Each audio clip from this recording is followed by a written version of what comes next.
Welcome back, and we'll continue on with the aviation issue areas. Ms. Rober, the next issue area, please. Yes, Ms. Sandy Roulette from the Office of Aviation Safety will be giving the next presentation for the issue area, Improve Runway Safety. Good afternoon. The next two slides were prepared by the FAA. As you can see, although the total number of runway incursions dropped last year, the rate of incursions continued to rise. The most severe runway incursions, those classified as Category A or B, were less than half of those last year in only 2 of the 12 involved commercial air carriers. Because of the high potential for an accident, ICAO asked that member states provide information regarding Category A incidents to allow them the opportunity to determine existing and emerging safety hazards. FAA and Safety Board staff plan to work together to ensure the appropriate information is forwarded.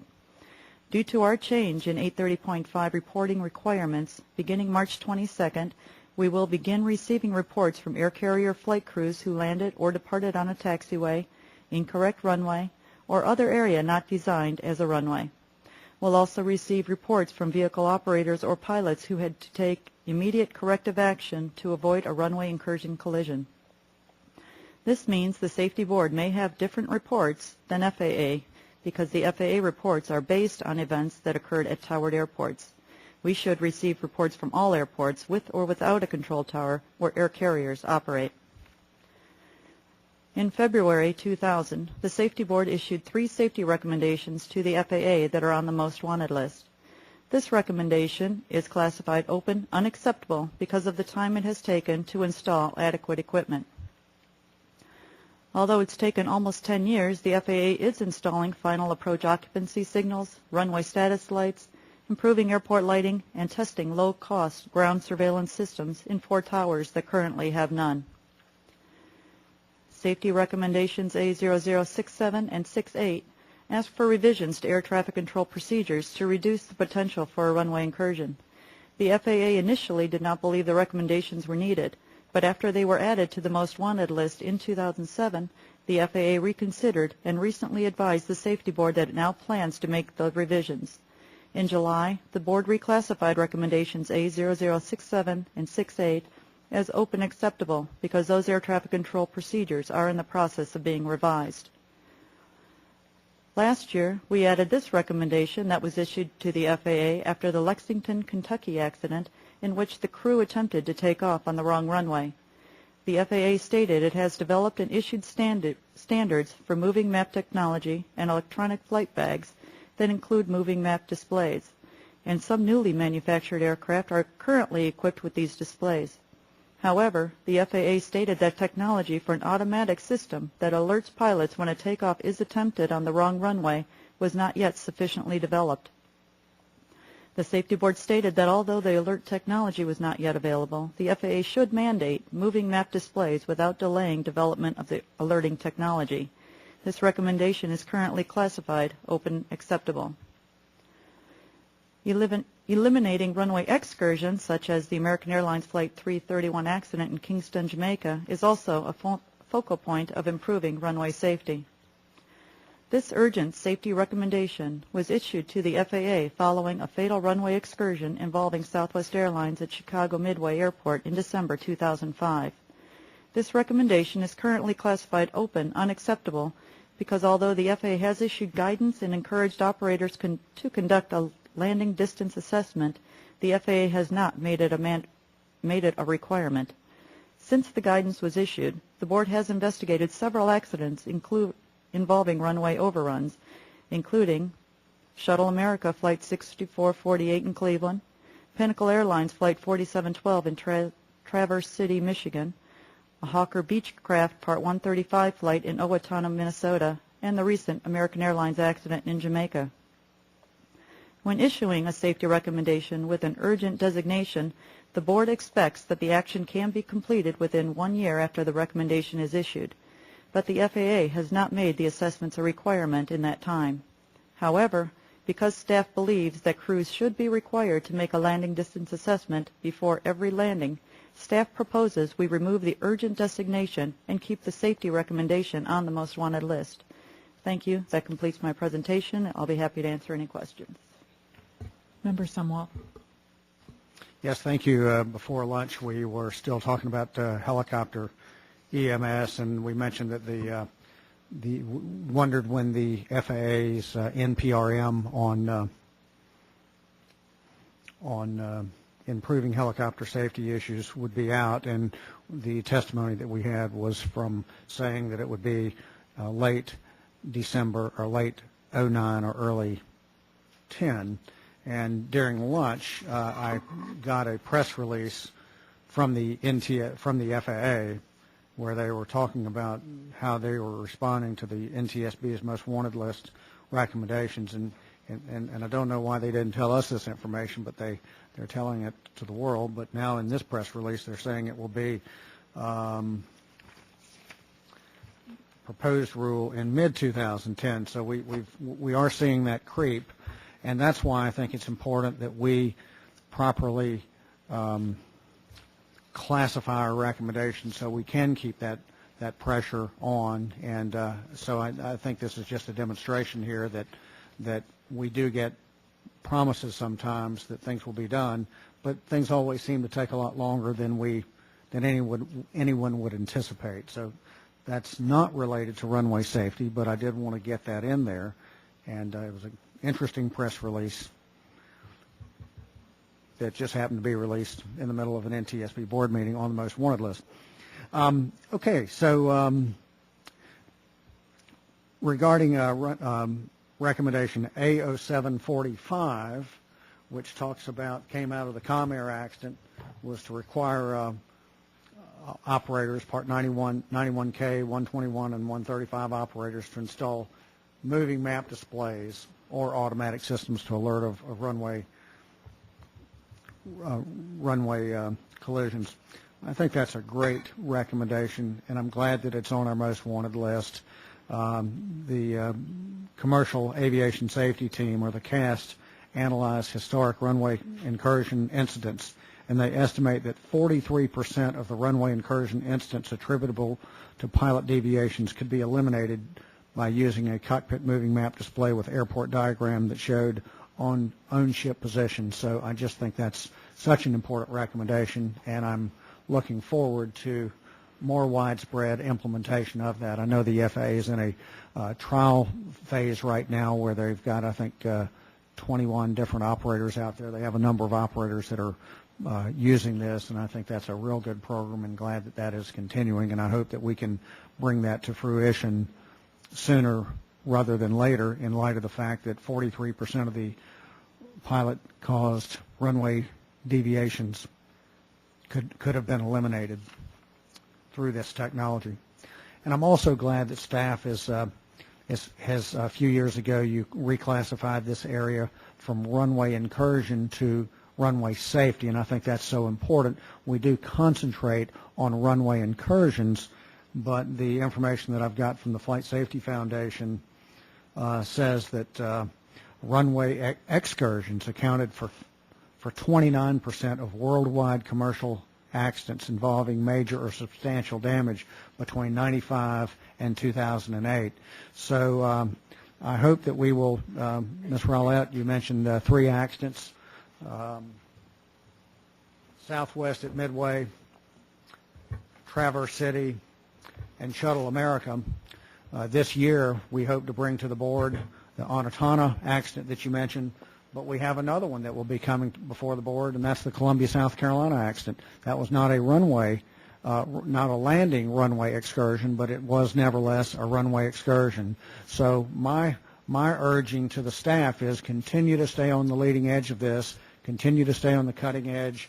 When we have a most wanted list meeting for next year, I'm sure hoping that we will put more on there that includes the runway excursion part of it, because that is where we're seeing a lot more accidents now in that area than we are in the incursion area.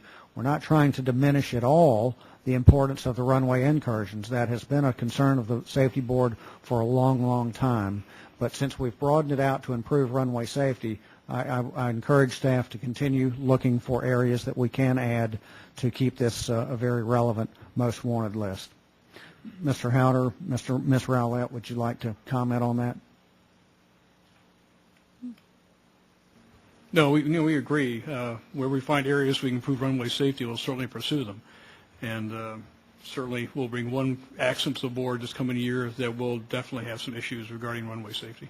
Yeah, and I know the chairman, when she spoke to made the keynote address at the FAA's Runway Safety Summit in December, and then I was on a panel right after that, we both made that point that runway safety isn't all just runway incursions. Runway incursions are important, but the reality is more accidents are occurring with excursions. So this is something that I've been interested in ever since the second week I was on the board, and launched with the chairman to Lexington for that accident. And that's when I started realizing there's more to runway safety than just incursions. Again, incursions are very important.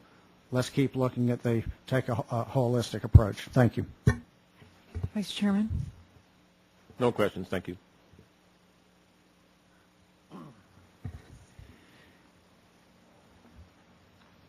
Mr. Rowlett, I read in the notation item that 11 years after we issued our recommendation about the direct warnings to the cockpit in 2011, the FAA expects that 22 airports will have runway status lights installed.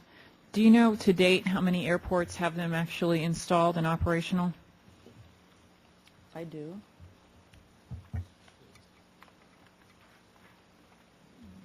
Somewhere. 2010, no.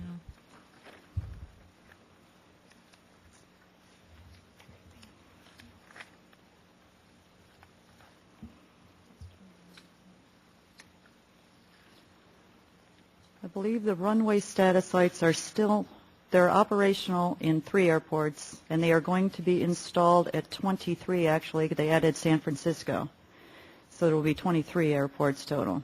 Oh, they did. They added San Francisco. Excellent. As of last night is what I've learned, that they Okay. added San Francisco. Okay, good. Now, do they think that they're all going to be operational in 2011, all 23? No. Or is that when they begin to? They will begin installing in 2011. They expect to have them all installed by 2015. 15, okay.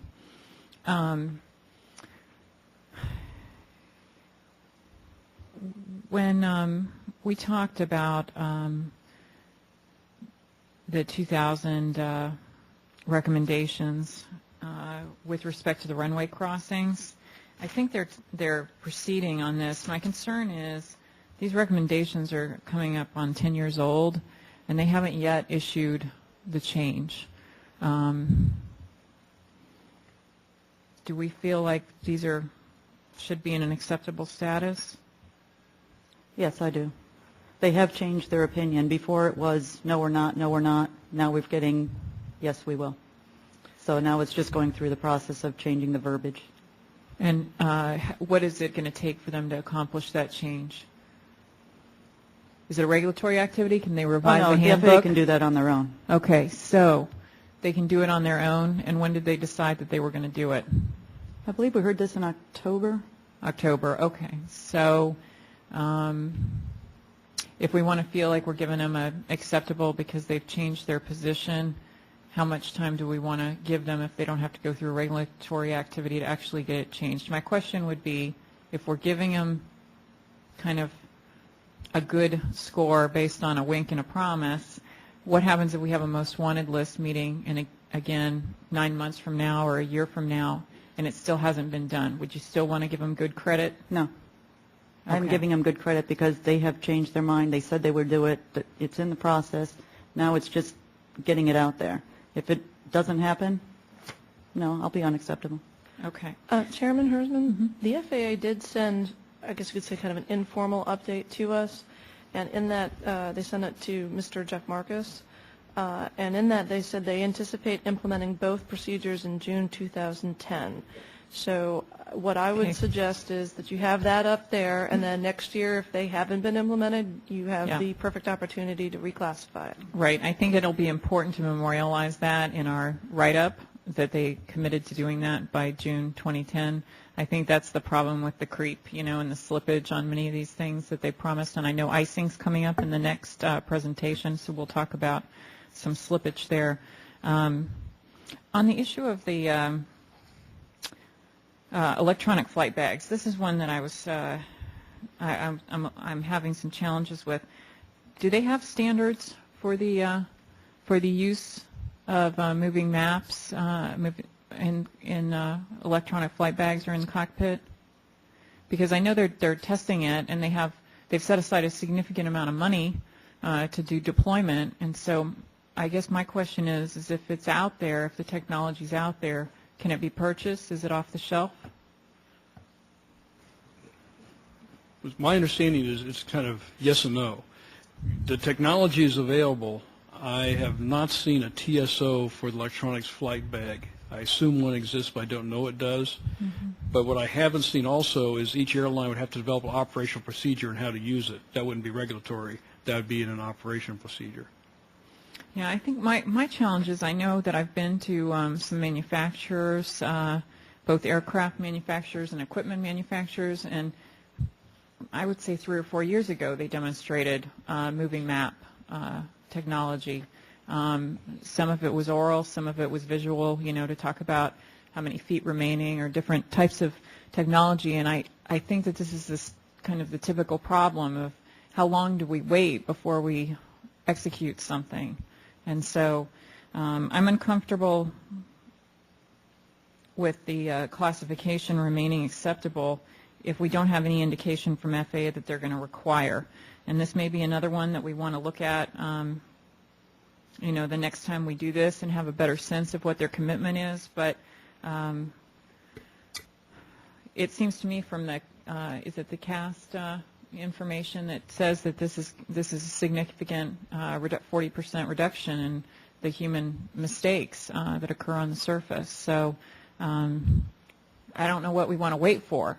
I mean, how long do we want to wait for them to mature this and deploy it? The technology seems to exist. I saw it years ago. If they need to develop an order, a TSO or something, then they need to show that they're making progress on that. And I'm not seeing them move towards the require part of this. It seems like it continues to be optional. So perhaps we can get an update on that. I think let's go back and get an update. Next time we meet, we can. Okay. Yeah. Okay. And certainly, it's just to make it clear, it's not the only time that we talk about these issues, having a board meeting. We have opportunities throughout the year to continue to get briefings and updates from the FAA. We look forward to having those. Any other comments or questions? I wonder, I mentioned the Flight Safety Foundation figures, and the chairman pointed out to me in our briefing book, it says that 97% of all runway-related accidents are runway excursions, and the figure I quoted was 29% of all accidents, which both figures are probably correct. But I'm wondering, we're relying on worldwide data, and Dr. Colley, this would be a question for you, I guess, and for Mr. Howder, but would it be worthwhile for the NTSB to do our own data run to see what we're coming up with, to see what the percentage of accidents in this country are, if that would be a worthwhile endeavor? Yeah, certainly we could take a look at that. I don't think that would be very difficult for us to accomplish. I would be interested in seeing that, and I do certainly believe the figures the Flight Safety Foundation have, but for example, when we still look at CFIT accidents worldwide, CFIT is still a problem worldwide because we're dealing with developing nations that don't necessarily have EGPWS or TAWS, so that figure is inflated. We don't nearly have that problem in this country. So I would be interested to see what the figures are in this country. So that's something that if you could take an IOU, if not a whole lot of work for staff, which I know it will be, but I would be very interested to see that. Yeah, we'll take that as an action. Wonderful. I don't believe it'll be that difficult. And I agree. The numbers they provide, I agree with them from Flight Safety's numbers, but they're worldwide, and what's going on in the States is significantly less than the numbers they report. It'd be very interesting. So thank you very much for taking that IOU. Okay, so it looks like we're changing this from a red designation to a yellow. And Ms. Rowlett, I sense that in large part is based on the FAA's commitment to revise the the runway crossing information. And I think at the next time that we meet, we're going to expect that that's going to be completed, and And we'll be able to remove it. And so does staff have a proposal for this issue area? Staff proposes we remove the urgent classification on safety recommendation A0757, keep the issue on the most wanted list, and because 3 of the 5 recommendations are currently classified as open acceptable, redesignate it to yellow. Is there a motion? So moved. All in favor signal with a hand and aye. Aye. Aye. The ayes have it. The motion has been adopted. Thank you for your presentation, Ms. Rowlett. The next presentation is icing.